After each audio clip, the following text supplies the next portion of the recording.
Good morning students. आज हम जो विभिन्न पोषण संबंधी जो कार्यक्रम थे यानी थर्ड नीति, जो सरकार की थर्ड नीति थी, उसके बारे में हमने क्या क्या पढ़ा था। एकीकृत बाल विकास सेवाएं, पोषणहीनता नियंत्रण कार्यक्रम, आहार पूरक कार्यक्रम, भोजन सुरक्षा संबंधी कार्यक्रम, जिसके अंतर्गत जैसे जन वितरण प्रणाली दी गई थी, अंत्योदय योजना दी गई थी, अन्नपूर्णा योजना दी गई थी। अब है इसके बाद हम पढ़ेंगे आगे की क्लास में। देखिए आज की में कि स्वरोजगार और वैतनिक रोजगार योजनाएं कि जो सरकार द्वारा एक नीति चलाई गई, वो किस क्षेत्र में चलाई गई? अब स्वरोजगार के और वैतनिक रोजगार के क्षेत्र में चलाई गई। देखिए, सामाजिक सुरक्षा कार्यक्रम के अंतर्गत वृद्धों, महिलाओं तथा वंचित वर्गों को लक्षित करके निम्नलिखित स्वरोजगार एवं वैतनिक रोजगार योजना हम शुरू कर सकते हैं। देखिए, फर्स्ट है इसमें महिला और बाल विकास मंत्रालय। कौन सा है फर्स्ट इसमें? महिला और बाल विकास मंत्रालय।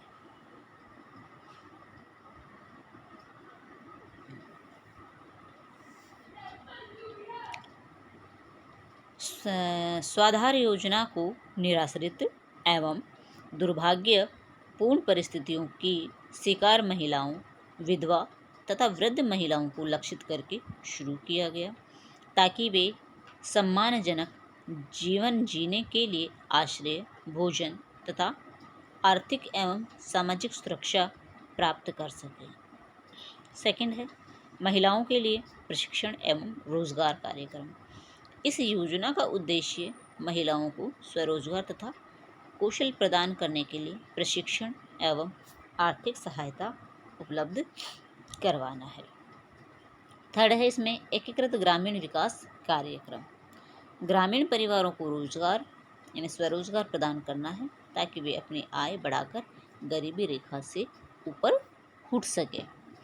यानी जो भी योजनाएं चलाई जा रही हैं वो गरीबी रेखा से नीचे जीवन यापन करने वाले लोगों के लिए चलाई जा रही है। उनको स्वरोजगार के अवसर दिए जा रहे हैं, ताकि वो अपनी आर्थिक स्थिति को सुधार कर और इस गरीबी रेखा के नीचे जीवन यापन करने से ऊपर उठ सके। फिर है नेक्स्ट इसमें स्वर्ण जयंती ग्राम स्वरोजगार योजना। देखिए, नाम से ही पता चल रहा है, स्वर्ण जयंती ग्राम स्वरोजगार योजना। यह योजना 1999 में आरंभ की गई थी। इसका मुख्य उद्देश्य गरीबी रेखा से नीचे रह रहे लोगों की सहायता करके सामाजिक एकजुटता, क्षमता निर्माण तथा उन्हें स्वयं सहायता समूह के रूप में जोड़ना है। इसके लिए उन्हें ऋण तथा सब्सिडी प्रदान की जाती है। राष्ट्रीय 5th नंबर पे है राष्ट्रीय ग्रामीण आजीविका मिशन, NRLM फुल है इसका, नेशनल रूरल लाइवलीहुड मिशन। ग्रामीण विकास मंत्रालय द्वारा संचालित इस योजना का मुख्य उद्देश्य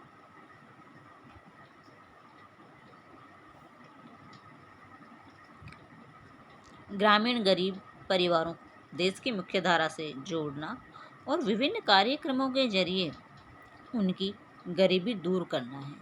इस बात को ध्यान में रखते हुए मंत्रालय ने जून 2011 में आजीविका राष्ट्रीय ग्रामीण आजीविका मिशन की शुरुआत की थी। इस योजना का मुख्य उद्देश्य गरीब ग्रामीणों को सक्षम और प्रभावशाली संस्थागत मंच प्रदान कर उनकी आजीविका में निरंतर वृद्धि करना, वित्तीय सेवाओं तक उनकी बेहतर और सरल तरीके से पहुंच बनाना और उनकी पारिवारिक आय को बढ़ाना है।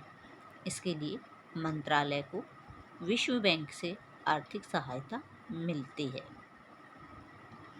महात्मा गांधी राष्ट्रीय ग्रामीण गारंटी अधिनियम 2005 मनरेगा, आपने सुना होगा मनरेगा का नाम भी। ये जो योजना है वो 2005 में चलाई गई थी। भारत के ग्रामीण क्षेत्रों में रहने वाले अधिकांश लोग कृषि, अकुशल श्रम, दिहाड़ी एवं शारीरिक श्रम से मिलने वाली मजदूरी पर ही अपने जीवन यापन के लिए निर्भर रहते हैं। श्रम की अपर्याप्त मांग तथा प्राकृतिक आपदा अथवा बीमारी जैसे आकस्मिक संकट, ये सभी उनके रोजगार अवसरों पर बहुत बुरा असर डालते हैं। ग्रामीण इलाकों में मौजूदा आजीविका स्रोतों को और बढ़ाने की जरूरत को ध्यान में रखते हुए सरकार ने कई रोजगार कार्यक्रम शुरू किए, जैसे कि rural man power, cash scheme for rural employment, कृषि श्रमिक योजना, राष्ट्रीय काम के लिए अनाज कार्यक्रम, संपूर्ण ग्रामीण रोजगार योजना, जवाहर रोजगार योजना। यह कार्यक्रम केंद्र सरकार की सहायता से राज्य सरकारों द्वारा क्रियान्वित किए गए हैं।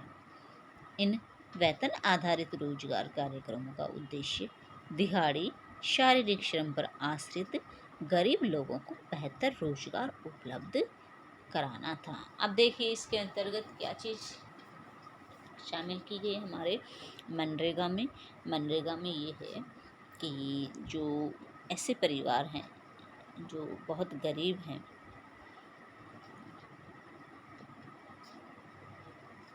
और ये जो स्कीम चलाई गई है वो कहाँ चलाई गई है, गाँव में ही चलाई गई है। तो इसके बदले में जो दिहाड़ी मजदूर होते हैं उस तरीके से कुछ ऐसा काम करवाया जाता है, जैसे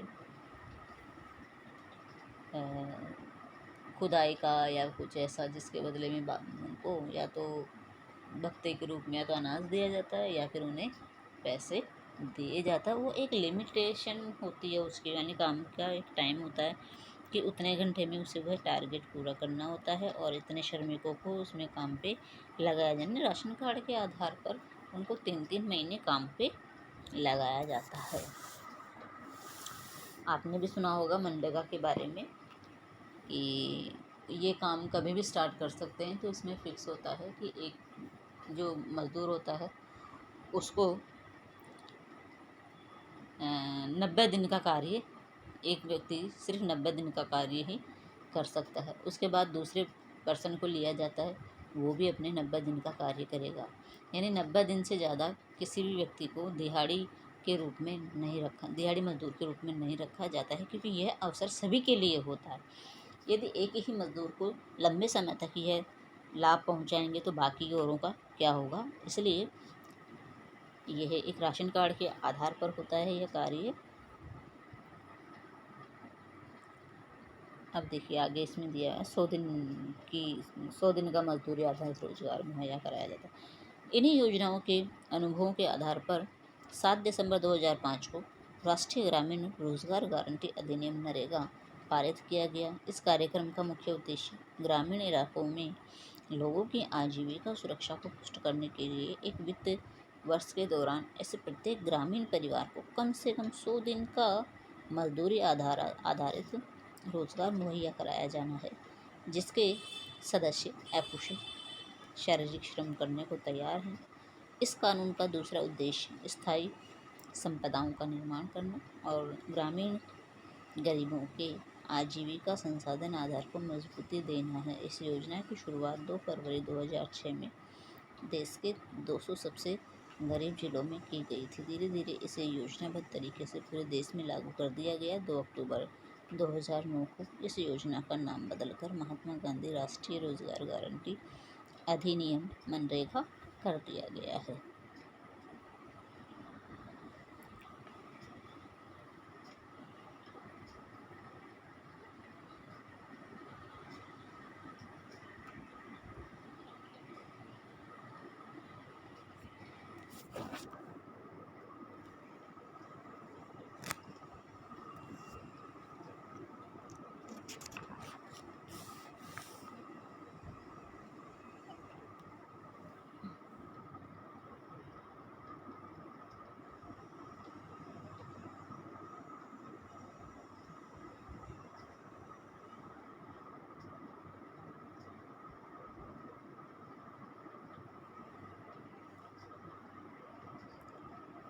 अब है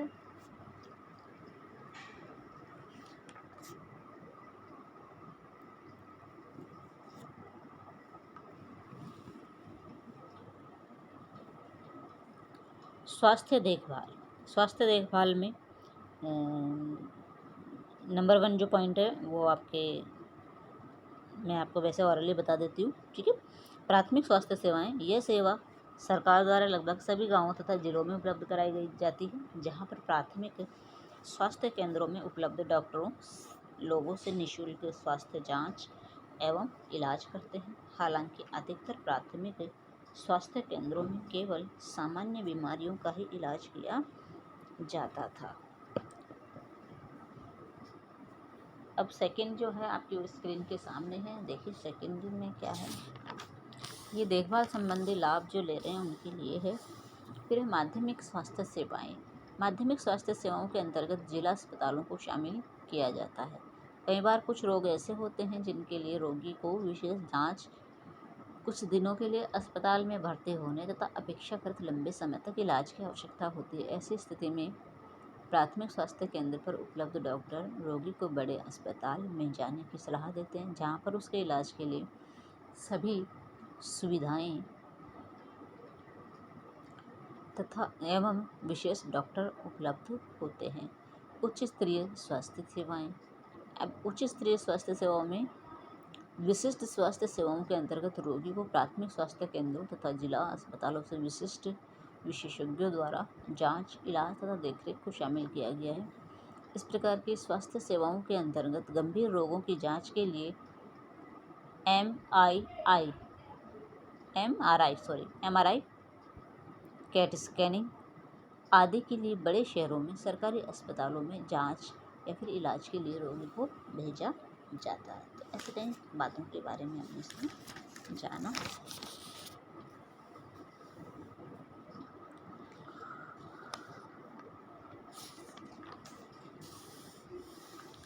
फिर है हमारा कार्य क्षेत्र। अब देखिए, जन पोषण विशेषज्ञ की भूमिका। किसी व्यक्ति का पोषण स्तर ही उसके स्वास्थ्य का मुख्य परिचायक होता है। वैश्विक स्तर पर औद्योगिकरण, वैश्वीकरण, लोगों की खाद्य संबंधी आदतों एवं पसंद नापसंद, गरीबी, बीमारी तथा विलासितापूर्ण गलत जीवन शैली इत्यादि जैसे कारकों के कारण स्वास्थ्य संबंधी परिदृश्य तेजी से बदल रहा है। ऐसी स्थिति में जिन पोषण विशेषज्ञ की चुनौतियां तथा जिम्मेदारियां काफ़ी बढ़ गई है। अब है या सामुदायिक पोषण विशेषज्ञ निम्नलिखित क्षेत्र अथवा स्थितियों में कार्य कर सकते हैं, यानी किस क्षेत्र में वो कार्य कर सकते हैं। देखिए कौन, जन पोषण विशेषज्ञ। सेकंड चैप्टर था हमारा नैदानिक या आहार के विशेषज्ञ। अब यहाँ पे हैं जन पोषण विशेषज्ञ, यानी रोल ऑफ पब्लिक न्यूट्रिशनिस्ट, यानी पोषक तत्वों के बारे में जो हमें उचित जानकारी दे आम लोगों को, उसके बारे में।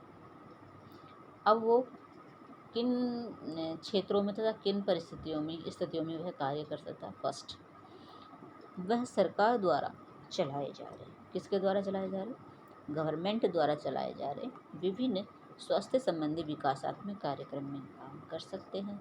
इसके अतिरिक्त वह विभिन्न राष्ट्रीय तथा अंतर्राष्ट्रीय स्वयंसेवी संस्थाओं और अंतर्राष्ट्रीय संस्थाओं जैसे कि यूनिसेफ है, ऑक्सफैम है, DFID है, FAO है, WHO है, USAID है इत्यादि में भी कार्य कर सकते हैं। अब ये जो विशेषज्ञ है, जन पोषण विशेषज्ञ किस किस में कार्य कर सकते हैं, यूनिसेफ में, ऑक्सफैम में, DFID में, FAO में, WHO में, USAID में इत्यादि कई क्षेत्र ऐसे हैं जिनमें वह कार्य कर सकता है। फिर है नेक्स्ट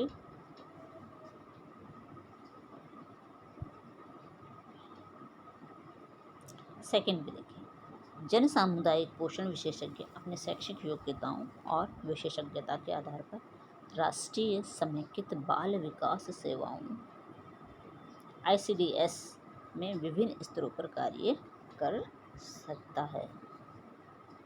वह सरकारी स्तर पर परामर्शदाता या सलाहकार के रूप में अथवा नीति निर्धारण समितियों में भी कार्य कर सकते हैं।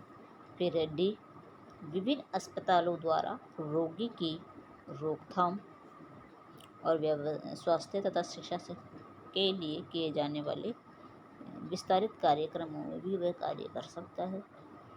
एक पोषक विशेषज्ञ के रूप में उन संस्थाओं में भी कार्य कर सकते हैं जो विभिन्न लक्ष्य समूहों के लिए बड़े पैमाने पर चलाई जाती है। फिर है, वह किसी विद्यालय का या शैक्षणिक संस्थान में पोषण विशेषज्ञ अथवा स्वास्थ्य परामर्शदाता के रूप में भी कार्य कर सकता है। काउंसलर भी वो बन सकता है किसी संस्था में, शैक्षणिक संस्था में भी वो एक काउंसलर बन के जा सकता है। वहाँ पे भी वो एक काउंसलर के पद पर रहते हुए सभी को स्वास्थ्य संबंधी जानकारी या खान पान संबंधी, पोषण संबंधी जानकारी दे सकता है। फिर है हमारा नेक्स्ट है जन सामुदायिक पोषण विशेषज्ञ के लिए जीविका के अवसर। अब यहाँ पे जो अपना देखो वो किस किस फील्ड में जा सकता है, ये तो समझ में आ गया कि किस किस में क्षेत्र में वह जा सकता है, कहाँ पे वो कार्य कर सकता है। अब है करियर के अवसर के। अब जो उसे मेन जो अवसर मिलेंगे वो कहाँ कहाँ पे मिलेंगे उसे अवसर। फर्स्ट, अस्पतालों के PSM विभाग में जन सामुदायिक पोषण विशेषज्ञ के रूप में कार्य कर सकते हैं। सरकार के पोषण कार्यक्रमों जैसे कि ICDS खाद्य एवं पोषण बोर्ड में कार्य कर सकते हैं। क्षेत्रीय, राष्ट्रीय और अंतर्राष्ट्रीय स्वयंसेवी संस्थाओं में पोषण विशेषज्ञ के रूप में भी कार्य कर सकते हैं। और नेक्स्ट है क्षेत्रीय, राष्ट्रीय और अंतर्राष्ट्रीय स्वयंसेवी संस्थाओं में पोषण विशेषज्ञ के रूप में भी कार्य कर सकता है।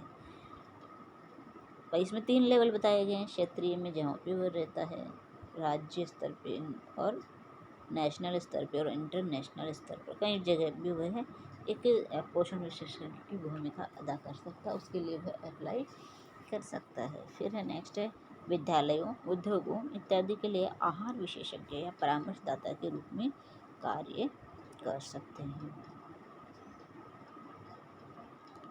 फिर है शिक्षण और शैक्षिक क्षेत्र में विभिन्न स्तरों पर कार्य कर सकते हैं।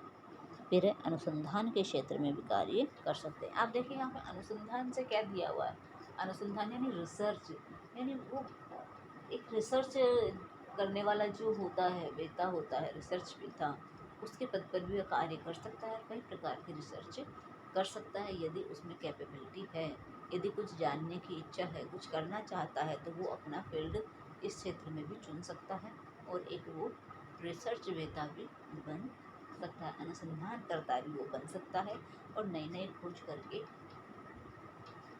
और अपने पद को बढ़ावा दे सकता है या अपनी छवि बना सकता है।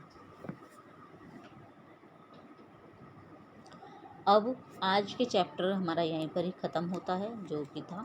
अब अगली क्लास में हम इसके क्वेश्चन आंसर के बारे में जानेंगे। क्वेश्चन आंसर करने भी हमारे ज़रूरी हैं। अब आज का जो टॉपिक था, जो विभिन्न पोषण संबंधी कार्यक्रम, ये ख़त्म हो चुका है, जिसमें लास्ट टॉपिक हमने पढ़ा स्वरोजगार और वैतनिक रोजगार की योजनाएं कि गवर्नमेंट द्वारा लोगों को यानी वेतन के रूप में जो योजनाएं चलाई गई वो कौन कौन सी थी। और फिर है स्वास्थ्य देखभाल, कि स्वास्थ्य देखभाल की सेवाएं जो दी जा रही है किस किस लेवल पे दी जा रही है। प्राथमिक स्वास्थ्य सेवाएं दी जा रही है, माध्यमिक स्वास्थ्य सेवाएं दी जा रही है और उच्च स्तरीय स्वास्थ्य सेवाएं दी जा रही हैं। देखिए प्राथमिक पे तो यानी गाँवों से लेते हैं हम, कि गाँव के माध्यम से दी जाती है। फिर दूसरा है